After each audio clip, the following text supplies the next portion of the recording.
All right. Make sure we're good. All right. What's going on, everybody? Thank you for tuning in. This is going to be the first official episode of Let's Talk Tech on how to get into cybersecurity.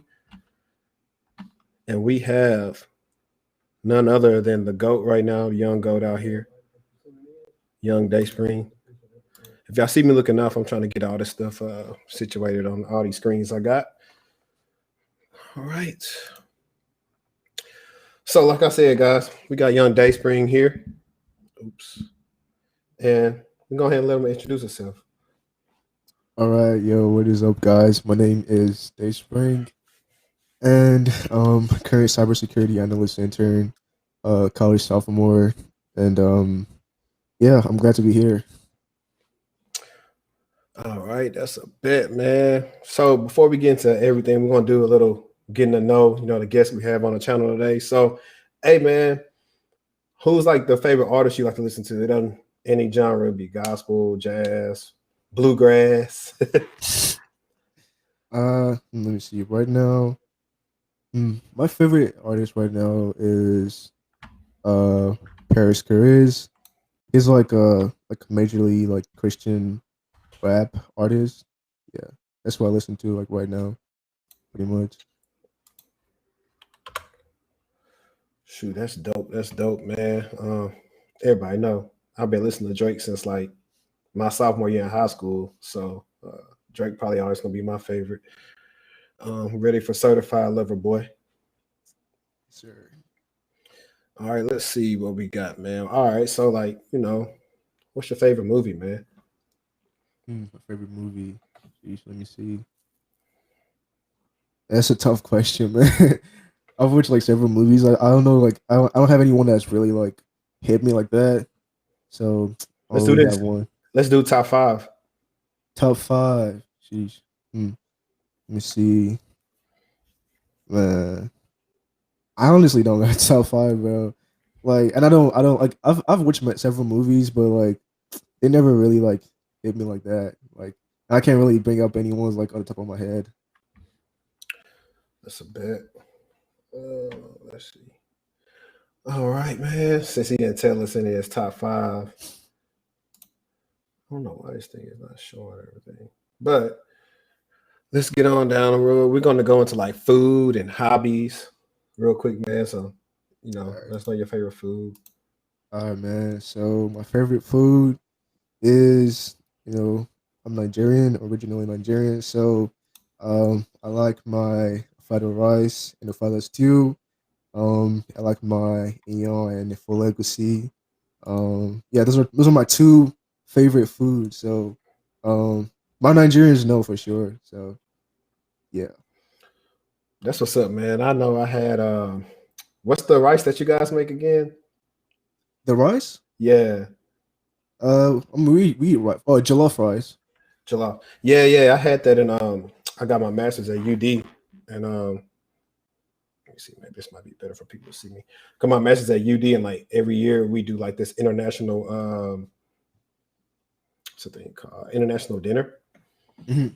And we had people from like all type of like backgrounds, stuff like that, and they would bring all their different rice and stuff. So I've tasted a lot of different food. Gonna what you call it? Yo, Jason, what's good, man? All right, let me get some other questions real quick. Of course, let them know your hobbies, man, real quick. My hobbies. So major one is like music. So I like practicing my piano every now and then. I used to like make beats and stuff previously, but I kind of stopped on that. But now I'm getting back on that. Then what else I like doing? I like to sleep, man. Okay, Anytime I get the chance, like, cause I don't sleep that much, but anytime I get the chance to actually like sit, like lay down and sleep, I like that sleep. Um, what else? Yeah, it's pretty much music, sleep, and then I would say like a little bit of like cybersecurity like is a hobby as well for me. Like apart from me like being my passion is also like kind of a hobby as well. Yeah, I get you. Trust me, man. Listen, Chief. My lunches consist of some good sleep. I ain't gonna lie to you. Yeah. And many times, I took the pillow out and I went lay down. That's what working from home do to you. Hmm. Um, let's see. All right. So for the ladies watching, man, what's your status, bro? Currently single. Not really searching. He not searching, but if the right one comes across, then you know he not gonna stop you, right? We'll see about that. And when y'all come in, y'all make sure y'all hit the like button for me and share this out, man. So YouTube, share it out to everybody else. All right, let's see. Salute to Marquise in the chat, man. All right. So, man, where were you raised? Like, where are you from, and where you currently live at now? So I was born and raised in Nigeria, Lagos, Nigeria. Moved over here a couple of years ago, and I lived in Virginia for a little bit, and then later on moved to Texas. I'm currently in Dallas, Texas right now. Hmm. Cool. That's what's up, man. I don't know what's going on with my camera. Let me try it again. Look, it went dead or something. All right. Well, we always can work through that. You always got to back up. We always got to back up.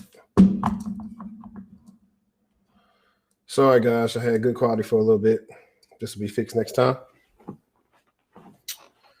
Let's see.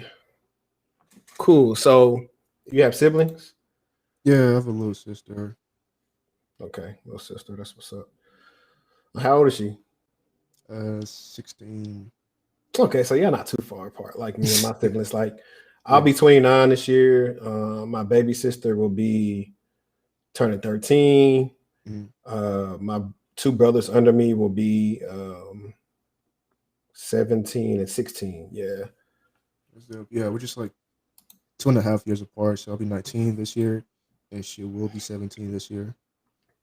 Cool deal. All right, and pretty much let's get into pretty much. I know you're in school now. So what school are you currently attending? I'm currently in Dallas College, Dallas County Community College. Okay. Sorry guys, I'm trying to get this light right because this freaking killed my vibe. Okay, and how long you been there? I've been there for. I started actually in the summer semester. I actually started at Collin College, did my freshman year there, and then transferred to Dallas College. Currently finishing up my sophomore year and finishing up my associate's degree. Word, word. Speaking of your degree, how did you pick your degree path? Like, what made you want to get into cybersecurity? I started right after high school. Like I didn't really know what I wanted to do because I graduated high school when I was like 16, and then so I didn't really know what I wanted to do. So I took a gap year. And then like over time, I kind of started like getting the interest in cybersecurity. Even in high school, I was like in the cybersecurity club. So like that it had been my interest for the longest time, but I didn't honestly know if I was gonna do it. I had thought of doing like software engineering, but then I had messed around with coding and stuff. I was like, yeah, I don't think I want to do this as a career. So, and then I had like messed around. I had the opportunity of going for like a networking class and stuff. I also I just used to watch videos about cybersecurity and stuff, and it just really was what gained my interest. And then later on, I started like becoming more of a privacy fanatic. Like I would read them privacy policies, like, and I'm like, yo, like why you collecting all of this information? And it would really bother me and stuff. As a matter of fact, like I wrote like a bunch of papers for some of my classes for like on privacy and stuff like that. So I just kind of like worked together in deciding to eventually kind of major in cybersecurity. So I majored in cybersecurity um freshman year. So that really pretty much entailed like a bunch of like two networking classes and like one basic IT class. And then I try to switch over to computer science, but uh like computer science is like too programming oriented for me. And I mean, like I intend to like understand like basic like programming and stuff. So but I think I would just like stick to cybersecurity. And yeah, just but now I'm just currently on the general associates, and then right after that I'm gonna pursue a bachelor's in cybersecurity. Man, that's dope that you said that you were in the cybersecurity club in high school. Yeah. We had no idea. I mean, well, I lie. They had the career center in Caddo Parish, but it wasn't really something that they came and spoke to us about far as like the majors and stuff that you could technically do, like if it came to like IT and stuff like that. It's not a lie. It's very misrepresented, especially people of color. Hmm. You don't learn about it now. It's a little bit more widely known because how digital everything is. But back then, I had no clue about it. Like you saw today on Instagram, I posted in 2013 about that cert. I literally found out about certifications the summer before my last quarter at LA Tech. So that should tell you something about kind of how that was going as far as knowing about certifications and um and stuff like that. And speaking of that, let's go into two things. We're gonna go ahead and talk about for you guys that don't know. Uh, he is also known as Day Cyber Walks, and that is his YouTube channel. So tell us about your YouTube channel real quick. Yeah, the YouTube channel. So how it started. Um, I was. Hmm, let me see. I'm trying to backtrack and really think of everything. So like, okay, so how it started was, yeah. So I just passed like the core two of the CompTIA A plus, and I was just doing this. I was doing like these two like summer sort of internship programs with like HP and AT&T. And through that I met this person, and she was like, "Oh, hey, you're into cybersecurity. You reach out to JR, and like he's into cybersecurity. Just like he could like put you on, guide you and stuff." So I reached out to JR through LinkedIn, and they started talking, and he gave me like a little advice. He's also one of my mentors, and it was like, um, apart from like certifications in college and everything, like it's important to like also have like your brand, something like that, and like you could do that through like a blog, like a podcast, or a YouTube channel. It was like just think about it and like just consider it. I was like, yeah, yeah, definitely. And like it was like you don't have to do it right now, but like just think about it, and you should consider doing that. And I was like, yeah. And then literally the next week, I bought a camera, I bought my mic, I bought lights, and then boom, the week after, I passed the core one of the A plus, and I already had. So I was like, you know what? I'll make my first video to be about how I passed the A plus, and then boom, YouTube channel was born. Man, that's crazy that somebody gave you like that good of advice at like a young age. Like Yeah. social media, like finally came out for us. Like, let me see, freshman year I was on MySpace. This is freshman year of high school. Um, then we get around to like my going into my senior year of high school, I get Facebook, and then of course in college we get Instagram. But all these years, I had really just been on all these social sites, and then of course in college they told me about LinkedIn. But Mhm. he just told us about it, but didn't really show us how to leverage it. But all these times it took me, let me see, I finally started branding myself legitimately last year on LinkedIn and YouTube, as we all know now. And it's crazy how much that has helped me even in my professional career. But had I had that advice, you know, years ago, who knows where I'd be at now? Like it's crazy. So I'm glad that somebody gave you that valuable information early on to where you're just not like most of us using social media for whatever reason. I think it's short just doing this crap. But that's dope, bro. That's real Yeah, yeah. dope. Shout out to JR for giving me that advice. So also tell us about, I think you got a videos about like how you passed and failed your certs. Like kind of tell us a little bit about like your certification journey. Yeah, for sure. Started in January of 2020. I was like, this was still like sophomore year. I mean like freshman year. and I was like trying to start like getting experience like in IT. Like I wanted to start getting experience and also make money as well. So like those two go hand in hand. Um, so I was like, you know what? I could start with like a basic IT job. Like, I honestly was just wanted to get like a help desk job, or just like a tech support job, and just start like learning about IT. Just really get my hands dirty while I was in college, and just start getting experience. Because I didn't want a situation whereby I would wait till after college to start working. Like, I wanted to start getting experience while pursuing my education. So, I went ahead and studied for the A plus, and like the first time I studied for the A plus, like I really underestimated the exam. Like I didn't really use the right resources. I didn't like there was so much I didn't do that made me that made me fail the exam, and like, that was a really good learning experience because the failure was like what was important for me to pass the other exams. Like everything that I did wrong for the first certification was what I did not do for the rest of the other certifications. So having that experience with failure and that first certification was like, oh yeah, I know what I shouldn't do next time. So I failed the A plus, and then like this was like in January, in the February, like when like the quarantine was just about to start, and then boom, like COVID came and everybody was like, we're all at home. I wasn't going to classes like and like in person. It was like more online, and I pretty much had like a little time on my hands.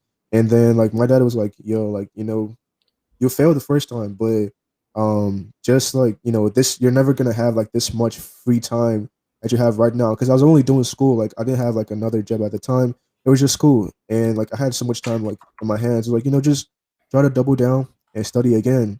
And then I was like, you know what, yeah. So I started studying in late March, and then between March and July I passed the core two and core one, and I get A plus certified. And then right after that, I was like, you know what? I'm gonna just go ahead and get the Network Plus because I was thinking of getting Network Plus like this year, because I had taken like the class in like first semester of like freshman year. I was like, and I didn't really like the class because of the way the teacher taught the class. Like it just I feel like he made it like a lot more complicated than it actually was. And then I was like sitting out here studying on my own, and I was actually understanding it. And I was like, you know what? I'm gonna just like study for this exam and then like go ahead and take it. So I studied for the Network Plus for like between July and no, between June and um August and passed. And like one of the things that helped me with the A plus was I took another networking class like second semester of freshman year, and like I had this really amazing instructor. Like she was like the best, like she's the best like networking instructor that I've ever like encountered, and like she taught like that CCNA class really well, and like it really helped me with like having hope in understanding networking. And then that kind of was my background experience with networking. So I did Network Plus, I passed, and I was like super pumped. So at the time I passed the A plus, I started applying for like internships and stuff. I was applying for like cybersecurity internships because I was like, you know what, like rather than getting a full time help desk job, might as well just like get an internship. So I would have like I work part time and then gain relevant experience. So started applying for internships. I was getting rejections here and there, and then I finally got the internship. And then right after I accepted the offer, I took the Network Plus, passed the Network Plus, and then when I started the internship, literally the first day of my internship, one of our cybersecurity analysts gifted me the Security Plus textbook. It was like, bro, like you should really study for Security Plus because like it's really gonna help you with this internship. Like it's gonna help you like understand like what you're gonna be doing, like understand the fundamentals of what you're gonna be doing. So it's like like, just study for the exam and then you can keep the book. So it's like yeah, I started studying for the Security Plus, and coupled with what I was already learning in my internship, like it was a little bit easier to like grasp some of the concepts because like I was already kind of in the field. So Hmm. within like a month, I was able to study for Security Plus, and I passed that in November. So between July and November of last year, I was able to get the A plus, Never Plus, and Security Plus, and that's how everything started. Dope, man. That's dope for real, especially because I had to go the path of like so when I started. help desk was like 2014. So that path I went, a lot of people who are above me was like, yeah, we started out there because this realm really didn't exist too much back then, and there wasn't a lot of ways to get in. There wasn't a lot of internships. Like when I was going to the career fairs back in 2012 and 2013, there wasn't a lot of internships. I also got bad advice on internships. Well, going to career fairs. Like I should have been going my freshman year to the career fairs and trying to get internships to where I could come back summer after summer. Well, since I didn't do that, by the time I was like a better candidate, they only had a couple internships that were like even IT related, and I lost out to that to a good friend of mine. But that's neither here nor there. But the fact that now you actually are getting this experience so early on is going to make your job search like pretty much be a breeze. And then speaking of that, to segue into that, let's talk about your process, and you're doing your first internship now. So let's talk about the process on how you got your first internship and like kind of like the trials you faced and like applying and stuff like that. Yeah, definitely. So like, yeah, you pretty much know most of what happened because like I was like keeping you in the loop of everything. If I had like a interview, I'll let you know. Like, hey man, I got this interview and stuff like that. So like I think one of the major things like is like having like a mentor and someone that can like guide you in terms of like applying in terms of like interviewing and like really navigating your career. So like so like so all that aside, I started applying for like cybersecurity internships, and to be candid, like as a freshman, you it's you, how I put it, like as a freshman, it's like there are like a lot of limitations that that could stand in the way of getting an internship because like it's just your first year, and like I had only like one certification, which most people don't usually do as freshmen. So, but I was just like I was just applying, like I would apply to like every cybersecurity internship I would see, and like the another thing about that was that around the time when I was applying, there weren't that many internships open because like that was around like summer. Like that's summer is literally where people when people are doing their internships. Like Right. most internships like start opening around like fall, like more later like August, September and stuff. So I was pretty much applying to like internships, cybersecurity internships, even the ones that I wasn't even qualified for, like the ones that would ask for like students that are like sophomores or juniors. I'm like, I'm still try to shoot my shot. So I was applying and everything, and then man, I had like over 150 applications, and several, several, were like those emails that tell you we've decided to move with another candidate. I had several of those, and I had a bunch of interviews. And another thing was like first of all, the rejections made me understand that I didn't have a really good resume, and then the failed interviews helped me understand that I didn't have good interviewing skills. So over time, when I started interviewing more, it was like I was building my interviewing skills. So like that was around when I reached out to you. I was like, hey bro, like I'm interviewing for this particular position.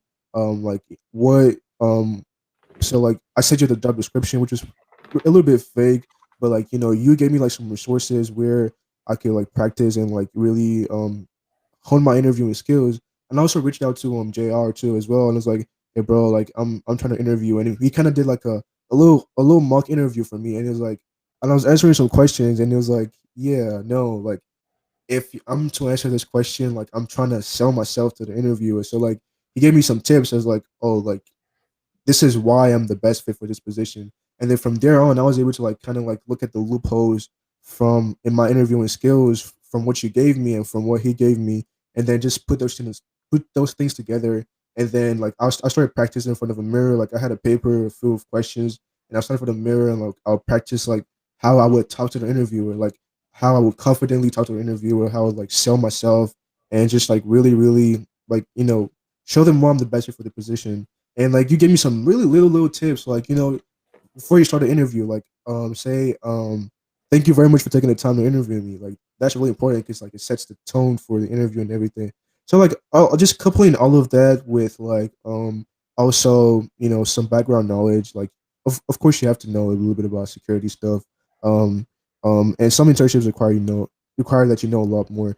So just adding all of the advice that I had and all of the practice, I went into this particular interview. It was a panel of three. It was actually three. It was it was a director for security operations, the senior security analyst, and another security analyst that interviewed me.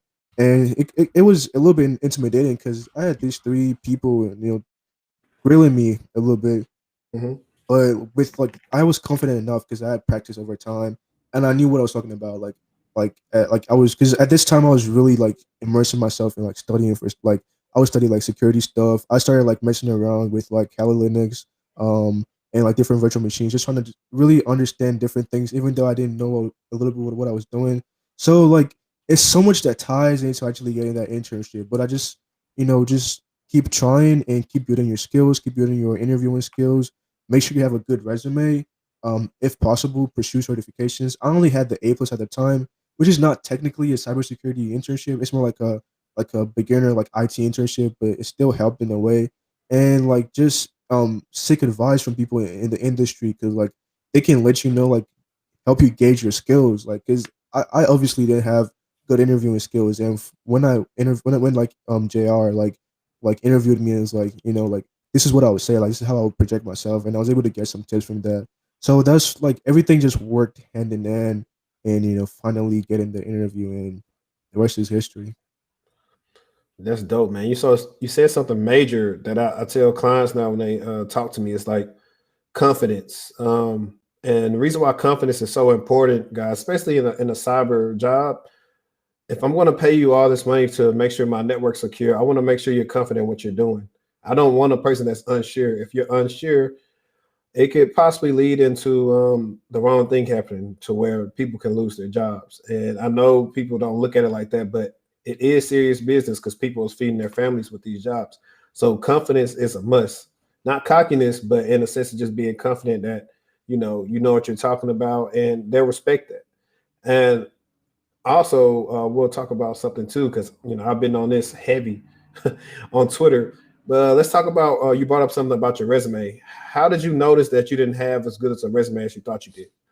Man, it's really easy to know. Like it's super easy. Like if you're applying for like real like basic positions, and within say an hour you're getting back these emails telling you, "Oh, we're sorry, we've moved on with the next candidate." It's not that's probably not a recruiter. It's probably the ATS system completely disregarding your resume, saying like you're totally not a good fit, and that means you didn't even get to the recruiter. You didn't even get to the hiring manager. So your resume didn't get past like the interface. That's number one thing. Like if you're getting those like rejections like literally an hour right after, then you should like really look into your resume. I realized I was submitting my resume as PDF instead of Word, which is ATS systems don't like that. So that's one thing. And then another thing was like I was doing like these like summer programs with HP and AT&T, where they were like giving tips on how to like what your resume should look like. And then I started looking at other students' resume. I was like, whoa, that like their resumes are like so much more cleaner and look so much more better.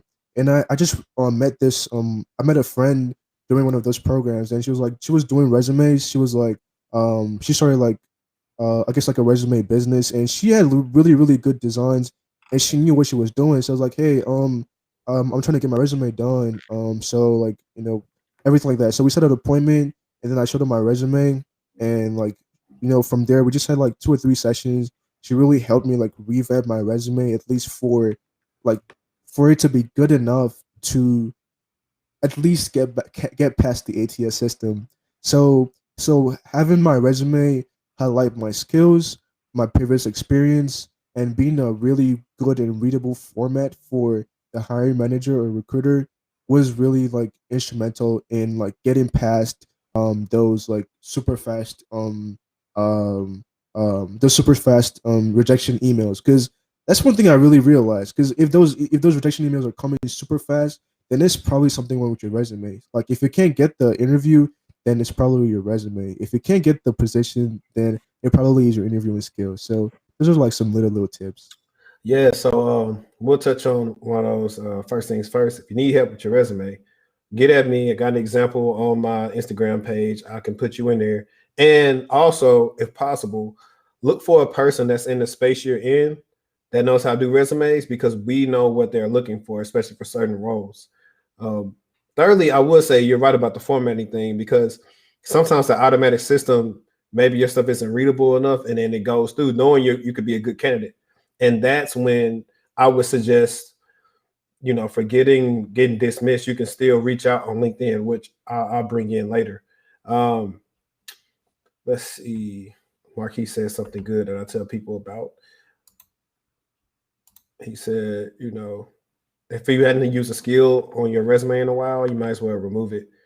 And I agree. I've been victim of having crap of stuff I did throughout previous jobs that I cannot go in detail about on an interview, and it's really cost me to make me kind of look stupid. And so I'd advise you if you can't talk about it, like maybe I'll say maybe about for 5 to 10 minutes, don't put it on there. It's just a rule of thumb. It'll help you out. Don't oversell yourself. Do not lie on your resume. I got a video on that as well. Don't lie. Because I also been using the app Blind. Shout out to Tavion for putting me on Blind. And a person said Apple rescinded their offer to them because they found out they fabricated some of their work history. And I'll tell you guys that is going on.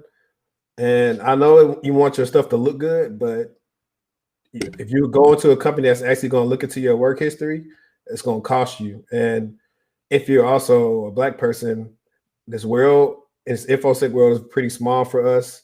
You don't want to get that connotation associated with your name as being a cheater, and just do it the honest way. That's honestly what I would tell you. Back to something we talked about for your internships. So, how many interviews did you do before you got the internship you got now? I only did one interview with the company I'm currently interning in. So like it was a panel interview with like with the director of security operations, senior security analyst, and another security analyst. Got you. Okay, cool deal. So technically, one time's a charm for you. Yeah. Uh, that's good, man. I know me, like you said. I don't think I was a good interviewer in the beginning. I really didn't have anybody to prepare me for this thing, man. I'm not turning this other camera on no more, man. I'm sorry, y'all. Y'all gonna have to deal with this content right here. But I'll figure this out next time. But anyway, I had to deal with like probably going to interviews. Like I was doing okay, but I don't think I represented like what I brought to the table as well as I do Yeah. now. Mm-hmm. I'm quick now to pretty much show you. Well, I mean, my resume speaks for itself, not on a bragging thing, as far as like my experience, what I can bring to a team, what type of added value I can bring, to anybody in the organization, and how I'm good at relationships and things like that. And that's what my resume details now. And I'm quick to tell like recruiters now, it's like I just told you about not lying. They reach out to me all the time.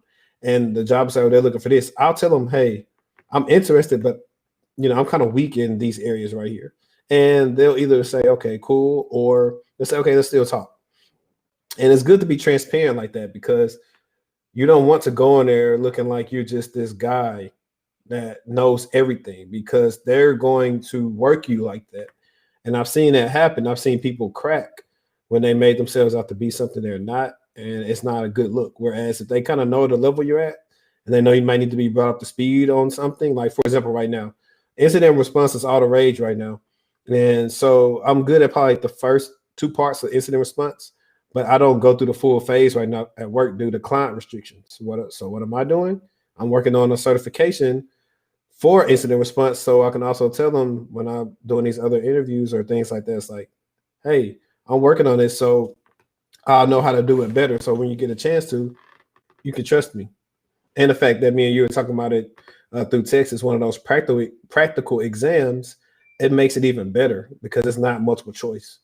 It tests like, do you know how to do this? Either you do or you don't. It's not you guessing. It's not, oh, if you don't know the answer, mark C. But yeah, man, that's pretty cool that you said that. Let me see what other things I have because we're gonna actually dip back into like things you you've been through. So tell us about, more about branding yourself. Like, how has it been since you know are up and coming now, like on YouTube? I think you're almost at 1,000 subs, right? Yeah, currently at 9, like almost 920 right now. See, look, this dude is at 920. I'm chasing them, y'all. So y'all keep up. But tell us about that. Like, what opportunities have you been presented with now that you have this YouTube channel and that you've been branding yourself? And pretty much, if you don't really realize it or not, but you're pretty much a leader now, like in this sector. People are going to start looking to you for like all types of advice now, getting into cybersecurity and all that. So tell us a little bit about that. Yeah. So man, it's so when I first started, like I didn't know where it was gonna go because like I just started with my A plus video. I didn't have my internship at the time. Like I just started, and like I didn't know where it was gonna go, and then like things just started happening so fast, and like I was like boom boom like another certification, internship, this and that and that, and it's like wow, okay. And then from there on, I was like, I actually like doing this. Like I actually like I sometimes like talking in front of a camera, and I like to like educate people, and like I just like impact their lives in one way or the other. So like start taking it more serious, and the followers started coming, like so I mean the subscribers started coming, the views started coming in and everything, and then from there on I was like, you know what, I'm gonna actually make my social media, like more direct for the like YouTube and stuff. So so I was like I and like in the comments like I get like several questions about certifications, getting into cybersecurity, and for me it's just been like it's been a learning experience for me because like if I'm going to like give people advice, I have to also understand what I'm telling them about. So and I really try to make sure to do that. So like I really try to engage with like other like industry leaders. Like I read a lot of articles. I which like I read a lot of like cybersecurity news. I try to like talk with like cybersecurity professionals. I try to like go to like go like cybersecurity forums. Just really understand what is going on in the industry. Like I literally I look at cybersecurity jobs that are way above my skill level and look at what they require. And I think like I am blessed with the ability to source for information that a lot of people cannot source for themselves. And then I'm able to understand that information and actually give them good advice on this. So it's been something that, I've used to like help other people. I get a lot of questions like my Instagram, about like certifications, getting into security, getting internships and stuff. And I'm just like glad that I'm like and another thing is that like if something like was not easy for me to source, I realized that some people might also find it hard to find that information. So I just use all of it to like provide information, provide resources, and also show people like that I can do it, and so they can do it, and also show people how I'm doing it as well. So it's just kind of a combination of several things. And I also like to really like interact with people, understand like where they are, like where they're coming from, and also like from there on, like kind of I guess give them advice in one way or the other. But the real thing for me is just really like I didn't know this is what it was gonna turn to, but like it's really providing resources, educating people, and like just you know helping them navigate through their career as I navigate through mine as well. So that's really what it's about. Yeah, man.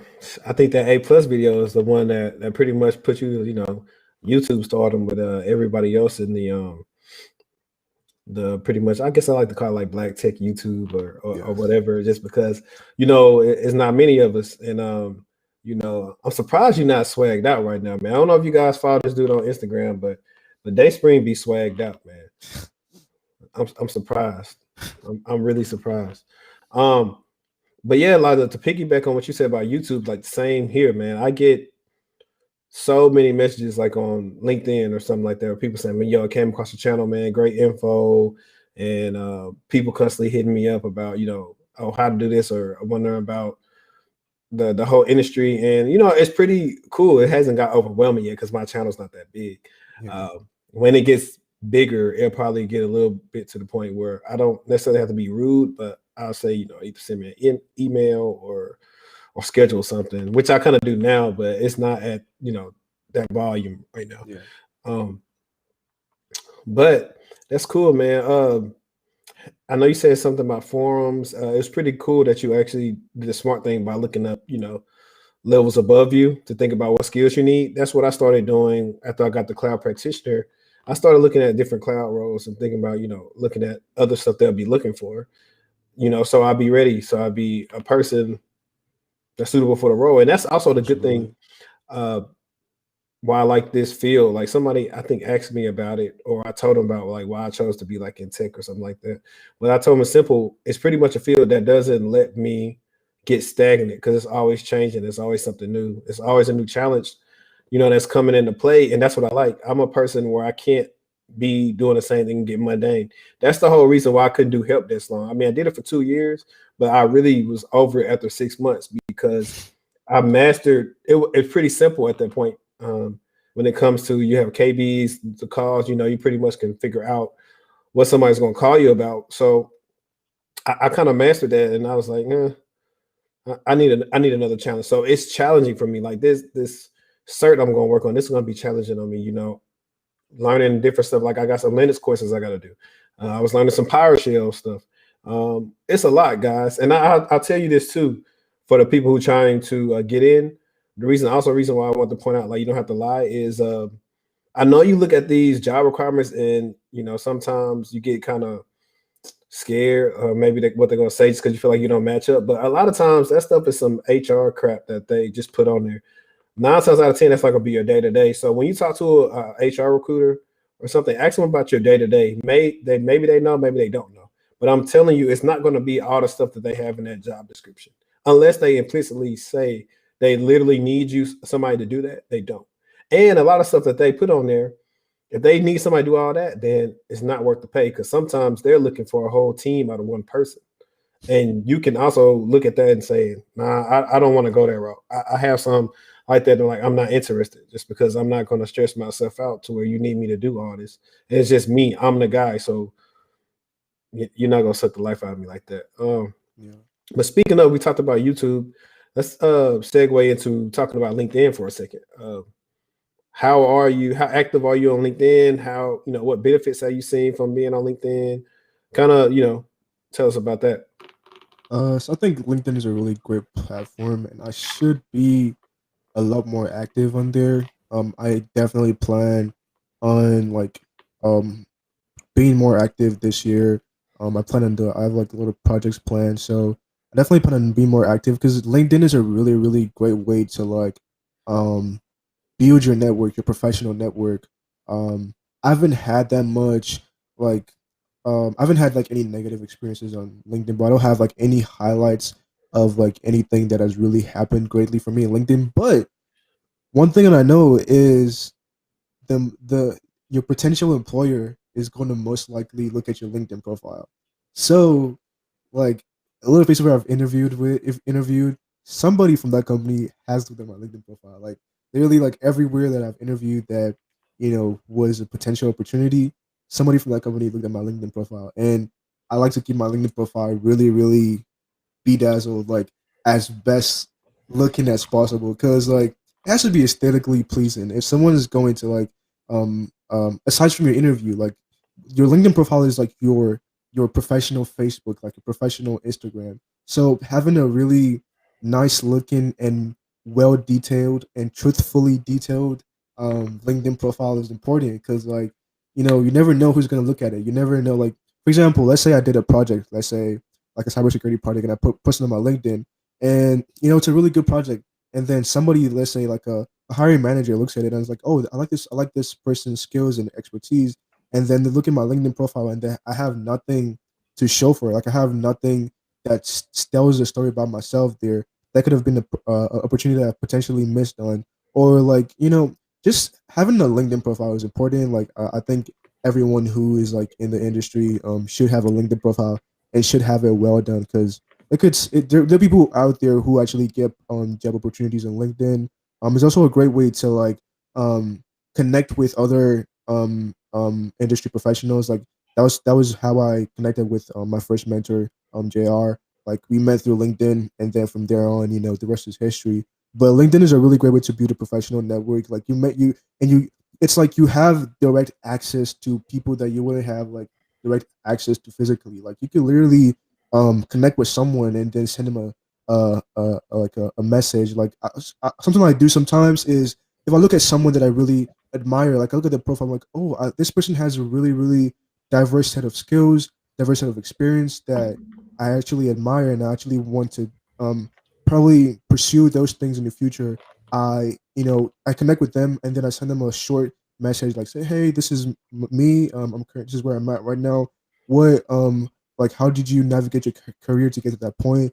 And a lot of people are usually willing to help. Like I've met people that are just gonna give you like thumbs up, or not gonna reply. But there are people who are definitely gonna take their time to give you credible and valuable advice. And I do that to as many people as possible because you can never run out of like information. So I like to source information from as many people as possible. If I see someone that like has a really attractive profile, like that, I know they know what they're doing. I connect with them, send them a text, and have a little bit of an interaction with them, and just like get information from them. It definitely does help. Yeah, man. Just to touch on it, whatever post, I don't know, it might be 2 weeks ago. I made a post about people getting certifications. That one has gotten me a lot of connections and a whole bunch of different eyes on there. Like I said, I made the post about studying for the new certification, and that company actually sent me the review of somebody reviewing their exam on that post, which is pretty cool. So you do get the chance to interact with directors, managers, and anything like that. And guys, if you still tuned in right now, so earlier when he was talking about the automatic rejection thing, you can still mitigate that by being proactive on LinkedIn to where you could go search for, and this mostly works better when you're on your computer, but you can go search for a manager, talent acquisition, or human resources, or somebody that works at the company in a department maybe you're trying to work in for. You can mitigate that by connecting with them and sending them a short message to see if they'll respond, and you can talk right there. And if they like you enough, they'll point you in the right direction to where you can reach out to that hiring manager, and they'll say, send me your resume. And you probably get an interview. Interview. And for you guys that want to know if that's the truth or not, I got a video now on my channel. I think it's like the best job tip of 2020 or something like that. But you'll see it in my videos, and you see it in real time where it actually helped me. I still do it now, and it works. So if you still made it here, you just got some free game that will take you far with LinkedIn. And also, while we're talking about LinkedIn, you can also use LinkedIn as you can do a video resume of yourself and Yeah, post it. I've seen that a lot And recently. yeah, right. I've been seeing that more. And companies will see it. People will share it out if it's good enough. You're charismatic enough, good character, what you're saying. They're reading body language, and you'll be surprised. So, let's utilize it a little bit more. I mean, in all fields, if someone has it, please utilize it because the companies are on there. They're not. I don't really use like an Indeed or a Career Glassdoor. Builder, a Monster, or a Zip Recruiter. I really don't use all those anymore like I used to when I first started out, just applying to everything. I use LinkedIn. And based on what I have on my profile, what I say, my videos, all that stuff, like I'm talking to HR people and all different type of people I've interacted with, these recruiters, come and send me, emails and stuff daily.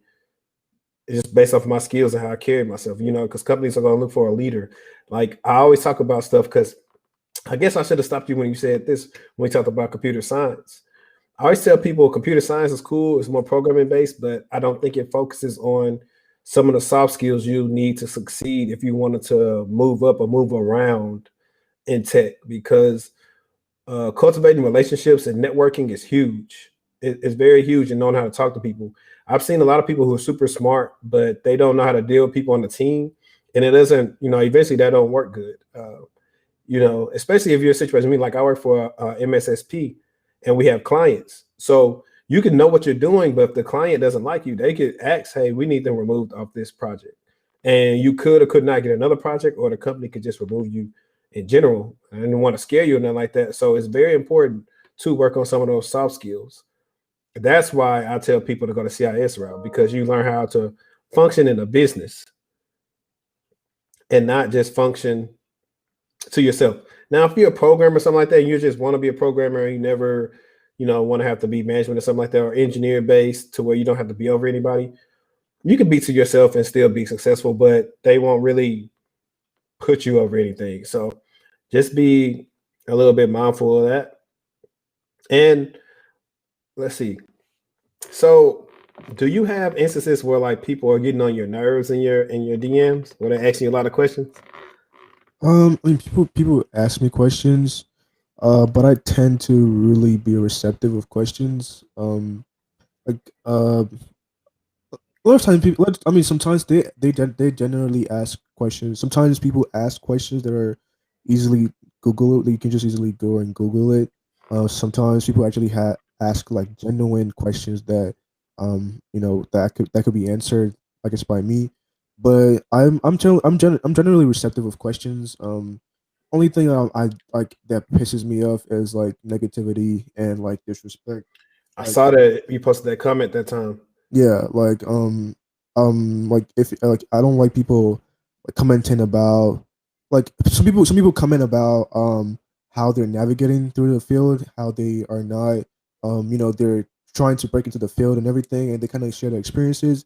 And then when someone talks about how you are not going to get to the field if except you have someone bring you in. I had that comment a while back, and I thought that was really negative. And a bunch of other things. Those are things that really piss me off. Negativity and disrespect are the two major things that I don't like around me, like in my comments. But generally, my DMs are filled with questions, and I'm totally receptive of them. I answer all of them. Man, I'm the same way. I've answered a lot of messages, like even people that's looking to transition. I've helped, like for example, one guy, he reached out to me. He was getting like I think he was in a boot camp or something like that, and he was transitioning from being like a substance abuse counselor. And I actually told him, I said, dude, you probably make a great security analyst because, or I said SOC analyst or security analyst, they're interchangeable. But I said you'll make a good SOC analyst because you notice trends in human behavior that if they're abusing certain substances. So it's like all you gotta do is take that skill set to noticing trends of behavior and stuff like that on the network, and you should be fine because that's the biggest thing. Knowing your environment is probably one of the biggest things when it comes to being a SOC analyst, which we'll get into in a second. But what I do hate is like I will answer a lot of questions, but then I'll tell them if you want to go super in depth, we have to schedule a consultation. One, because my time is precious to me, and two, I'm not gonna waste. I'm not gonna just be there and you're gonna be trying to get all this free information out of me. Like I had one guy he was killing me. He started asking me stuff. I was like, cool, well, hey, like last year I had the sale going on. I was like, it's 20% off, go book. He started asking me about, oh, is this a good computer? I was like, man, I'm not responding to this dude, man. Like, man, it was late at night too. I'm like, don't do that. Or I'll get to the point where I don't answer it. Like I had another one, and he might be watching this. I'll say I don't know. His situation. He could. I'm not saying he was doing anything wrong or he or she, but for some reason their email they sent me flagged as like spam or whatever, went to junk folder. And so I went and looked at the headers and I analyzed them, and it was shown as to be like phishing. And when they sent me a message on Twitter, it went to, the DM part to where if somebody's not your friend or if it looks suspicious, Hmm. it sent you. So for me, I was like, I don't know. So that's why I made a tweet today. I'm like, if you want to talk business, please schedule a consultation with me. So Yeah. we can schedule. I have a consultation form. You can fill it out. I know what's going on. I know it's legit, and you're not just somebody wasting my time. Because I also feel like there's people out there, who might just be trying to be on some weird stuff, Yeah. and I don't have time for that, man. My goal is to help people. Hopefully, I have a client right now. Hopefully, she gets this position, so that'll be the first client hired of 2021. So that's what I'm about. But go That's ahead. definitely dope. Like I mean, I don't feel like I'm at the point where, I can because you have like a lot more experience. Like you've been in the field way longer, and you've like seen more than I have seen. So you can definitely be at the point where like people have to like definitely schedule a consultation with you to get the full value of what you're gonna provide them. But like I'm not really at that point yet. Like I'm I'm just pretty much getting started, and like as much as people ask me questions, like like questions that is within my understanding level, and that I can easily answer. So it's just easy for me to just like provide them the answers, and just get over with it. But I know that I'm definitely gonna get to the point like where some certain things will need to like have a consultation. But yeah, you can do that because like you have more experience, and you're way ahead in your career, so that definitely like pans out that way. Yeah, I would say that, but I mean, at this point, if you know what you're talking about, I mean, you pretty much know what you're talking about. It's just that the only thing we can get money back, but we can't get time back. So that's really the more so thing when it comes to this. What I charge for is the time Yeah, and definitely. the exchange of information. You can go somewhere else and pay somebody, a whole bunch of money to either lie to you or not know what they're talking about, or you can come to somebody who's going to be truthful with you up front and help you out, either way he can. And speaking of guys, I actually got a Slack space that I'll probably drop the link to it in this chat for you guys to pretty much y'all can join right now for free. So I'm gonna try to drop that for you guys if I can find it. But let's talk about this. So you do have your internship, and actually let's back it up. I don't know why we talk about this in the beginning. We were talking about you reached out to like some mentors on LinkedIn. Did me and you more so? I think I know for a second it came through. I think I commented on your YouTube video or Yeah, something like that, and I think it transpired like it kicked off more through LinkedIn. I think I gave you my number or something like that. I can't yeah, remember. I slipped since yeah, then. yeah. So it was through YouTube, and then from YouTube it was then to LinkedIn. Yeah, I remember. Yeah, it was from you. I don't know how I found you out on LinkedIn. Okay. Here, yeah, here's what it was. I think you introduced yourself as your full name, and I was like, yeah, I'm gonna go look up this man on LinkedIn. Yeah, your video says, oh, you can find me on LinkedIn. I remember you were talking about your experience at a SOC, and then you're like, you could go look at that on my LinkedIn profile. I was like, yeah, I definitely have to see that. So I went to your LinkedIn profile, and then I connected with you, and then I hit you up on there.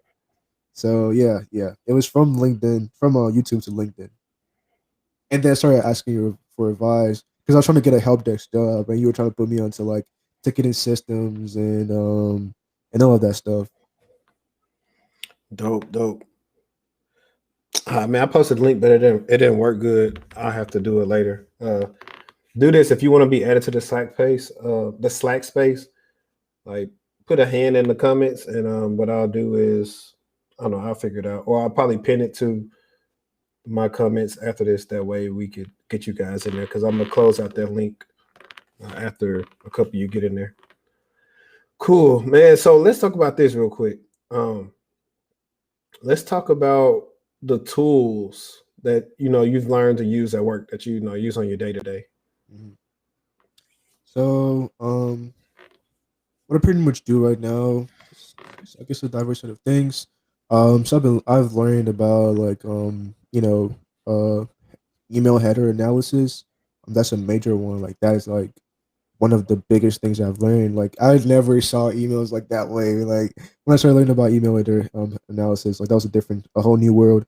I've definitely been messing around with Azure, like like cloud VMs, cloud security, like cloud identity and access management, um, Azure Active Directory, um, then Microsoft Defender as well, like the AV, the threat hunting stuff and all of that. And then I've also been learning about um yeah, then like email administration, like actually, because like it like when like it's larger scale at like organizational levels, like emails are like uh a more complicated thing to deal with. So I've learned like Exchange Server and all of that stuff.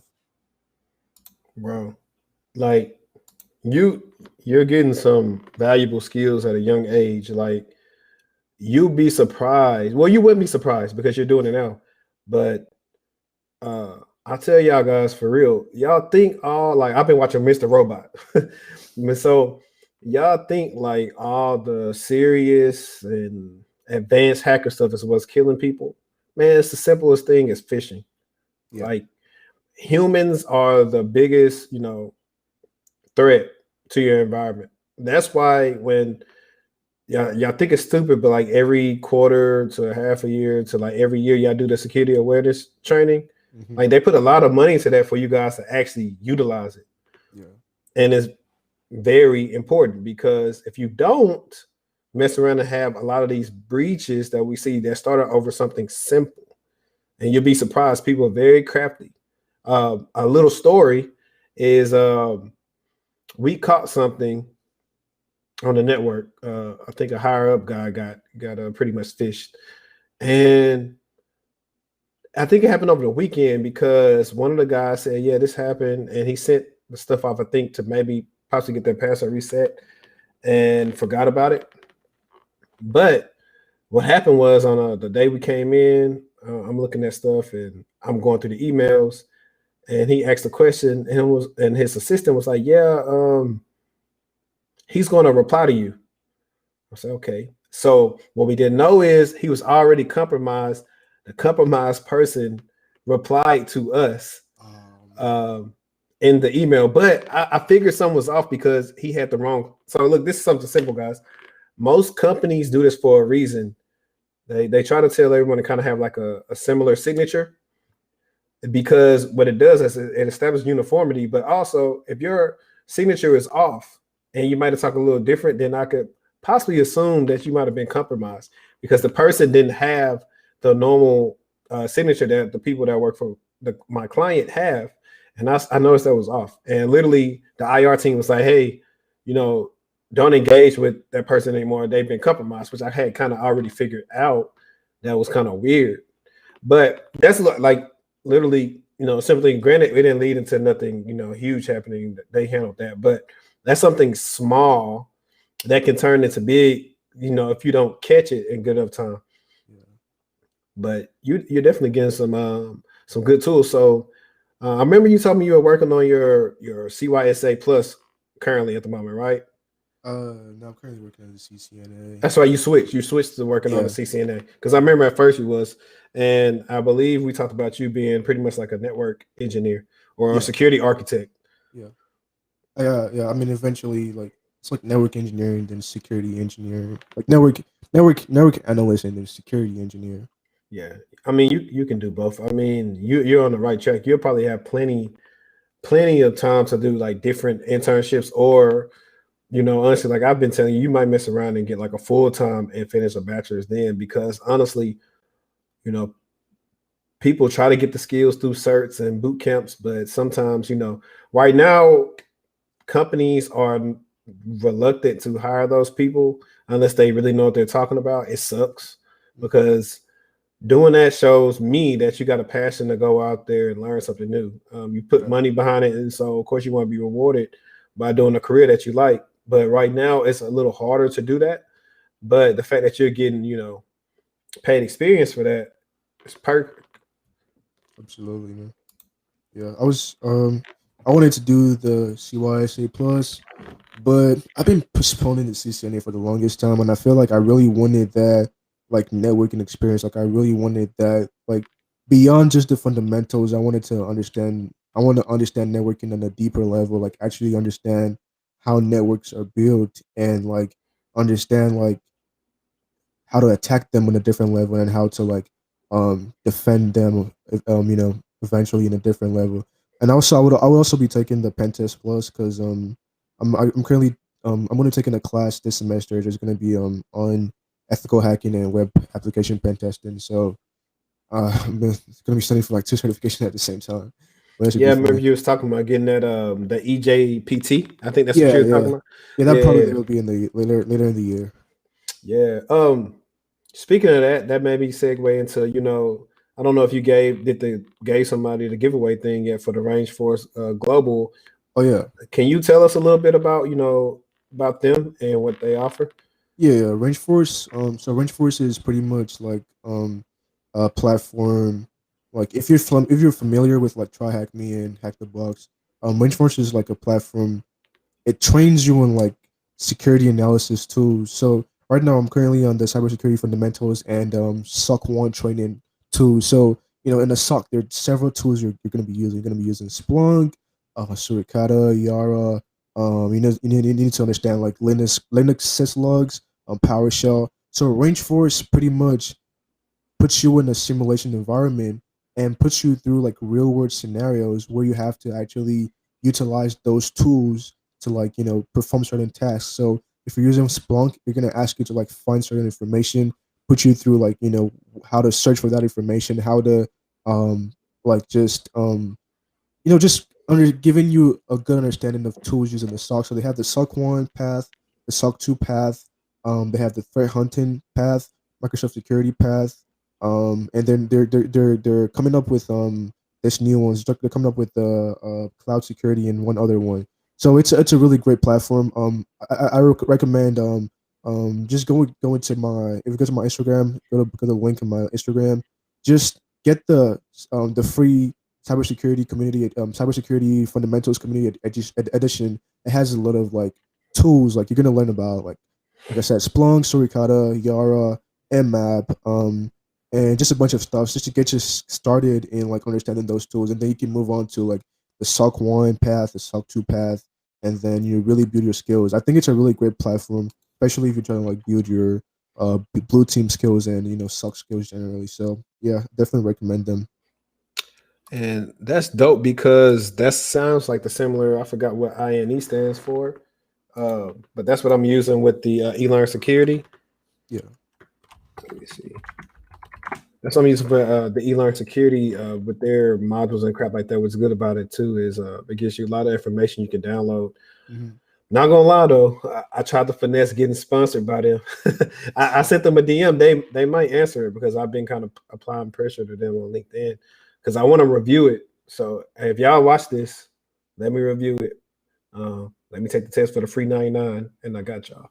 But anyway, it's cool that you said that, especially when you mentioned Splunk. Splunk is my favorite sim. Like I did the little short video on like what is a sim. Mm-hmm. For y'all that are watching that might want to get some experience with Splunk, if I'm not mistaken, you can go on Splunk's website Yeah. and still do the fundamentals 1 for free. Yeah. They'll give you a download, so where you can download Splunk to your machine to do your labs, and just it'll show you how to upload your logs to Splunk. And so if you're trying to get some experience like that, you could go through Splunk, at least get your fundamentals 1. Fundamentals 2 costs money, but if you get with a company like my company is a partner with Splunk, fundamentals 2 is free. So I actually just finished fundamentals 2, and it's pretty cool, especially like learn all the different search functions you can use. And Splunk is pretty crafty, man. I went to Splunk conference last year. Was it last year? No, dang it. I went in 2019. I'm sorry, in Vegas. It was nice. It was in the Venetian, and Splunk is pretty cool. So I'll tell everybody, if you're trying to get like being a SOC or security analyst, look into Splunk where you want to be an engineer or an analyst, like learn how to use that, at least have fundamentals 1, and tell people that you're studying it.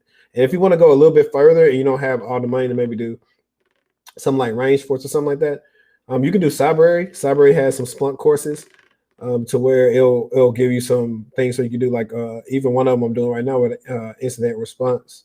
It's it gave you the idea of pretty much getting some logs and you upload the Splunk, and then now you're looking for indicators of compromise to further your investigation to figure out, what host got infected first and stuff like that.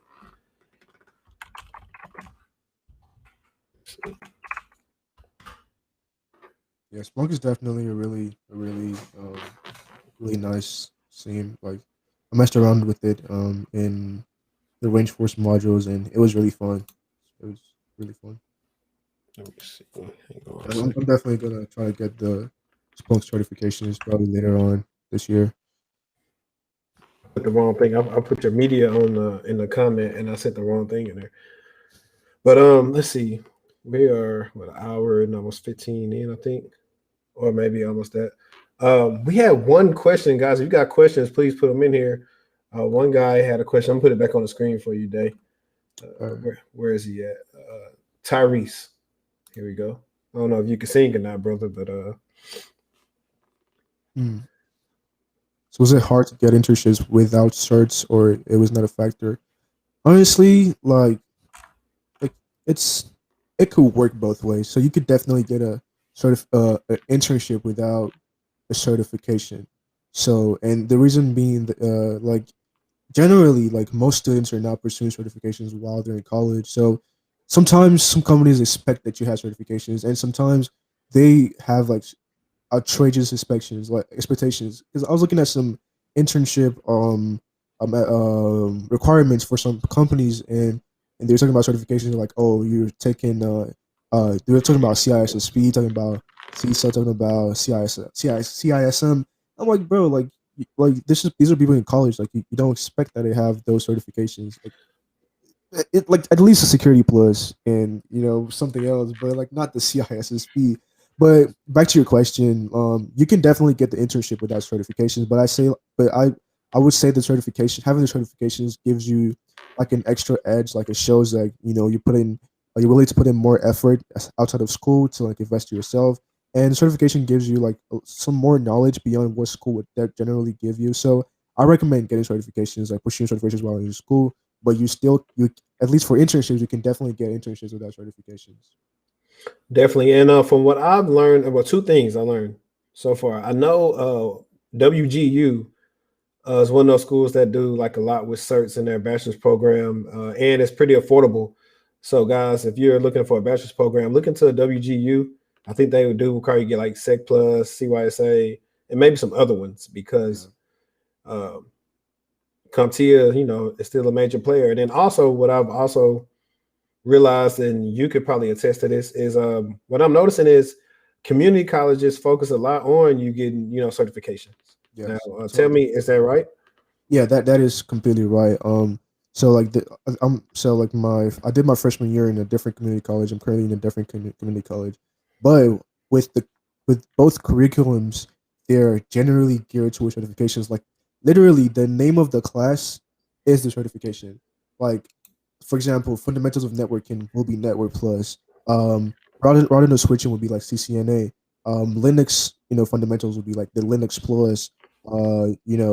Like a lot of times community colleges like direct their classes towards certifications, and I honestly, my personal recommendation, except you're going to like a Ivy League school or your school is going to be paid for like with internship with scholarships, I recommend going through a community college for like at least your first 2 years if you're trying to pursue like a cybersecurity degree or a networking degree or IT degree. Because like first of all, a lot of times the people that are going to be your professors are actually like their teaching is like a side job for them. So I had a professor who was like a manager, a cybersecurity manager at T-Mobile.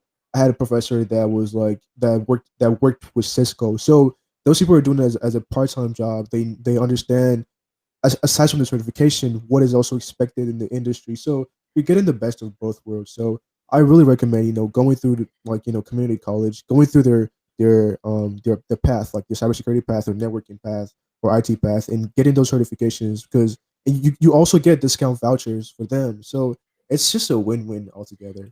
Definitely. And it's way more affordable. Like I Yeah, said, that really wasn't presented to me like that from the colleges coming out from where I came from. Like I said, I just found out about a cert almost when I was pretty much almost done with school. But guys, also let me throw this in here. I know a lot of people are like, well, what if I'm not able to get an internship? So here's what you do: classes slash certs you have, so you can use your classes on your resume for experience. So what you yeah, do is call it related coursework, yeah, and it'll pretty much will summarize like some of the things that you may have to do at work. And yes, what you do is whenever you do interview, you'll kind of highlight some of the things you learn in those classes yes, so that they'll know, okay, this person has the aptitude to do this job.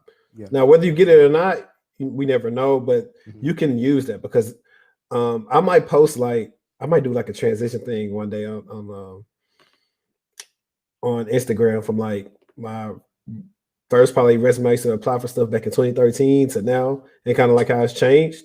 Hmm. And you'll see I went from like having related coursework to pretty much taking it off to actually having technical skills and Hmm. more experience. And also, guys, it used to be a rule of thumb to have, 1-page resume. Now you may have 1 page if you literally don't have, that much experience to have on there or something like that. But for the most part, don't trip about the 1-page resume thing anymore. That's kind of like a notion in the past. Uh, Also, you don't need to have your whole address on there. We're not mailing our resumes off anymore. Literally, all you need is a city and a state. Yeah. So, and make sure to include your LinkedIn on there because they're going to want to view that. And you have your LinkedIn, and they just click on it. Okay, they have. Speaking of, what I'm going to bring up, something else is a major key. If possible, whether they're your classmates or your coworkers, managers, directors, owners, CEO, whatever, try to get recommendations from people. It definitely pays off to have recommendations from people, especially that in the same field you are in. Let's see what Latoya says. I definitely have used projects, individual and group, on my resume. I placed that under my education to have 2 lines max to describe what I've done and programs that were used. That's perfect. Yeah, totally. That's perfect because you're highlighting what you did. Yeah, I did that in the interview that got me my internship. Like with the CCNA class, we did a lot of like Cisco switch configurations, and like we did some things in groups. So like I kind of talk about that, like how we build like certain networks, how we like collaborated and stuff like that, and like walk them through that particular process that we did, and then projects as well.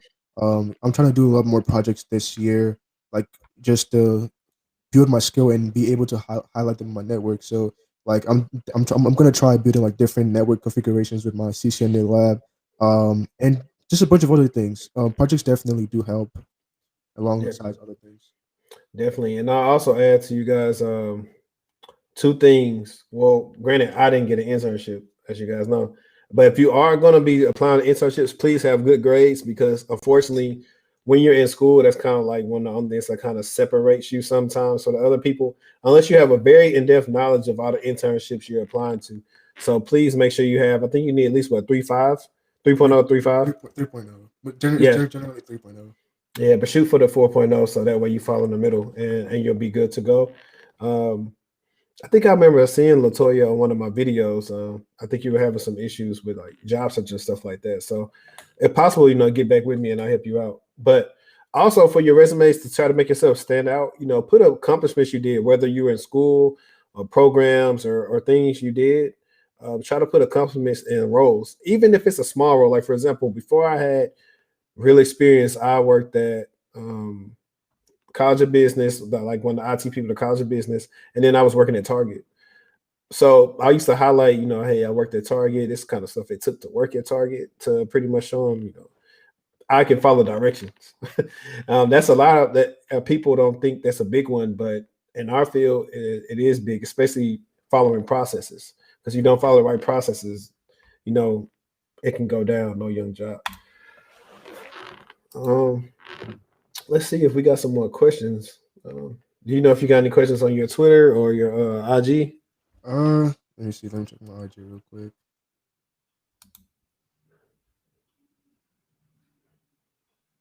I probably don't. Yeah. Me either. Let me see. Somebody else may say something. I'm gonna give them a little chance to bring some more questions in here because I get questions a lot. Also, guys, um, if you're reaching out to me or today, know this: we are not job search engines. With my Slack space, what I will do is I have a channel on there specific to job postings. So if I feel like I know people who are entry level or something like that, I'll have a channel for posting things that maybe I'm not interested in, but I think somebody else would be interested in. I'll post those in there. But I don't actively go out every day and get a spreadsheet of like 50 jobs to say, hey, they hiring today. I don't do that. Also, cybersecurity is an umbrella term right now.